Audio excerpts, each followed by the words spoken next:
الله من الشيطان الرجيم بسم الله الرحمن الرحيم السلام عليكم ورحمة الله وبركاته. څنګه زما دوستانو خیر ټیک ټاکې صحتونم خدي ان شاء الله. امید د رب نه ساتم چې تاسو به ښه جوړ روغ رمټ یې. د حضرت آدم علیه السلام نن څلورمه حصه زه تاسو ته بیانوم. واقعا دې د پوری پرېښودې شوې وه چې حضرت آدم علیه السلام الله پاک فرشتو محفل له چې بوتلو نو ټولو فرشتو ته الله پاک حکم وکړو، امر یې وکړو چې اسجدو، تاسو سجده وکئ حضرت آدم علیه السلام ته. په دغه مجلس کې ابلیس مردود شیطان لعین دی پکې هم موجودو. نو تمام فرشتو سجده وکړه. چې سجده وکړله نو رب العالمین چې وکته نو دا شیطان ابلیس ولاړ دی. چې ولاړ دی نو د سجدې نه انکار وکړو، ابا واستکبر وکان من الکافرین. ابا انکار یې وکړو، واستکبر یعنی ډېر لوی تکبر یې وکړو، غرور یې وکړو.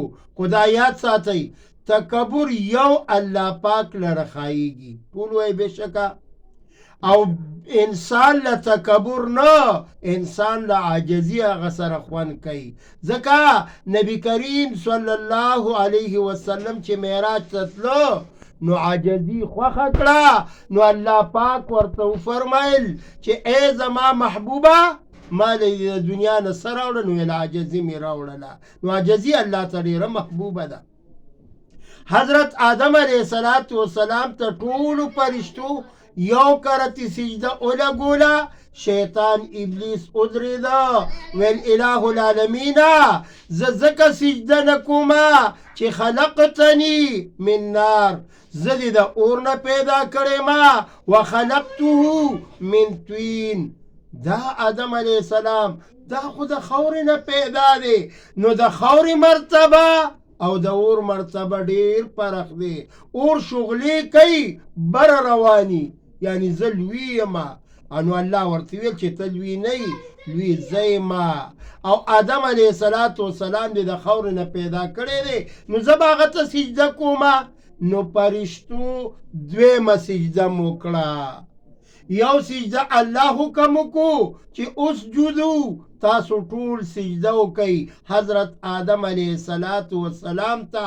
خو ګورې دا سجده تعظیمي وه. تعظیمي مطلب دا چې د آداب د وجې نه، بل د الله حکم و. نو ځکه الله پاک وفرمیل چې اسجدو، آدم علیه السلام ته سجده وکئ. ابلیس انکار وکړو، لہذا ابلیس الله پاک هغه په علم کې د کافر ازلی الله تعالی علمو چې دا ابلیس مردود دا به سجدې نه انکار کوي، الله تعالی علمو. نو رب العالمین آدم علیه السلام له دومره عزت ورکو. اوس که یو سړی د یو خپل استاد آداب کوي، تعظیم کوي، سلام کوي، مصافحه کوي، نو دا مونږ او تاسو ته تعلیم پاتې شو. دا سجدې ورته ولې ویل چې آدم علیه السلام ته وکئ؟ آدم علیه السلام یې ګورې استاد ګرځېدلی و. د تمامو فرشتو ته آدم علیه السلام سبق وښودو، نومونه یې ورته وښوده، علم ورته و. دې نورو سره علم نه و. نو د دې نه معلومه دا شوه که احتراما یو هلک استاد ته پاسي نو ښایسته خبره ده، ادب پکې وي او دې د استاد احترام ساتي، نو دا به بهتره وي. حضرت آدم علیه السلام زمانه تیریده، وخت تیریده، الله پاک اسمانونو ته بوتلو او ورسره ابی هغه هم ورسره ده. حوا رضی الله تعالی عنها د ګسې پوښتۍ نه الله پاک حوا بی پیدا کړی دا. څنګه پیدا کړی دا؟ آدم علیه السلام لپر کال شو، خوب ول جوټې ورکړلې. رب العالمین قانون دا دی چې آدم علیه السلام باندې پر کالی راوستله، دې کې هم د الله پاک حکمت و. نو دا ګسه پختۍ تاسو وګورئ د هر نارینه دا یو ګسه پختۍ کمه ده، ښی طرف ته به پوره وي، او د زنانو دواړه پختۍ دا برابر دي، د نارینه ګسه پختۍ کمه ده. او حضرت حوا رضی الله تعالی عنها الله پاک پیدا کړله. نو چې کله حوا به پیدا شوه نو آدم علیه السلام چې وکته نو د حوا بیبي ښایسته زلفانو، نو آدم علیه السلام هم لاسونه کچکول کړو، ویل اله العالمین څنګه چې د حوا بیبي پیدا کړه او ښایسته مزېدار ویښتې دي، نو یا الله زما هم دا ویښته راوله. نو دا ږیره مبارکه دا قوخنه د آدم علیه السلام په مخ باندې راغله. نو رب العالمین ورته وفرمیل چې تاسو جنت ته ځئ. نو جنت څومره ښایسته ځای دی، ستا او زما باباجي آدم علیه السلام په جنت کې وخت تیر کړی دی. خو ولا تقربا هذه الشجره فتكونا من الظالمین. ته او ستا بیبي خو ولا تقربا تاسو به نه رانږدې کېږئ دې بوټي ته، د غنم دانه یا بل بوټی، خو ولا تقربا تاسو به نه رانږدې کېږئ. باقي ای آدم علیه السلام ته او ستا بیبي په دې جنت کې اوسېږئ، کم ځای چې م خوښه وي تاسو پکې ګرځئ، مزلې کوئ، کم ځای چې م خوښه وي هلته ناسته کوئ، کومه میوه چې خورئ هغه وخورئ، سکل کوئ، خوراک کوئ، سکاک کوئ، مزې چرچې کوئ، خو ولا تقربا دا قانون یې ورته کېښودو چې تاسو به نه رانږدې کېږئ. نو آدم علیه السلام نه ناصحه وشوه. ګوره مونږ او تاسو اوهو ذهن مې اوس کار شروع کو، ما نه بیخي هېر شوي و، دې ته ناصحه وایي. زما او ستا باباجي حضرت آدم علیه السلام نه په جنت کې ناصحه شوې ده، ما ورته نه دنیا کې یېره کېږي. هلکه ته ولې هغه پلان کې میټینګ له رانلې او پروګرام ته حاضر نه شوې؟ اوهو زما هېر شوي و. دا یېره ځکه کېږي چې آدم علیه السلام نه دقه وخت کې ولا تقربا هذه الشجره دا لفظ دا آیات مبارک ترېنه هېر شوی و.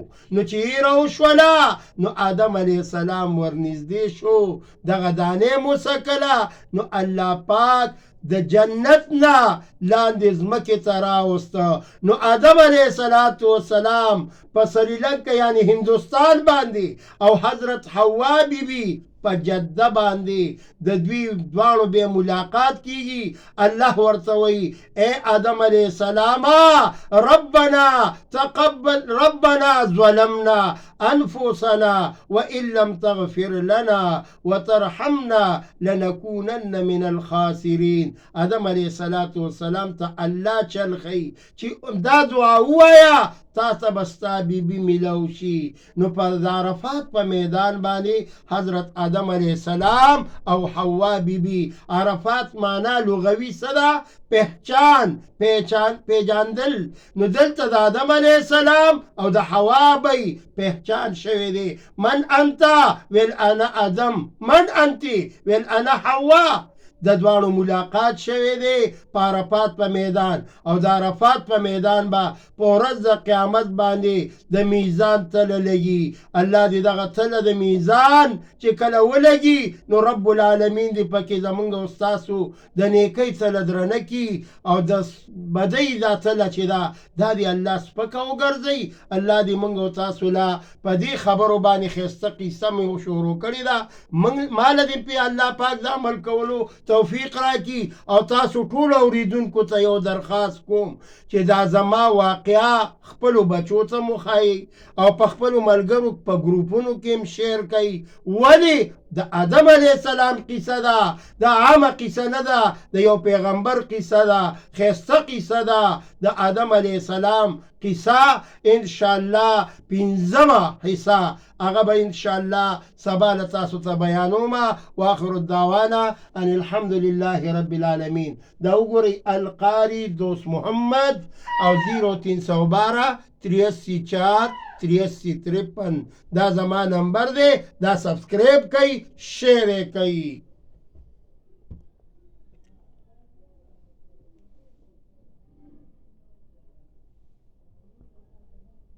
د قاری ماما قصې نور په ګوته نه پټېږي.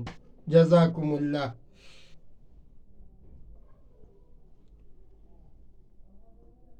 جزاکم الله. ډیر رنګونه راغلي دي او د هلکانو تپوسونه هم کړي دي. الله هم خوشحاله او آباد ساته او زه هر وخت ستاسو تابعدار یم. الله هم خوشحاله کړي.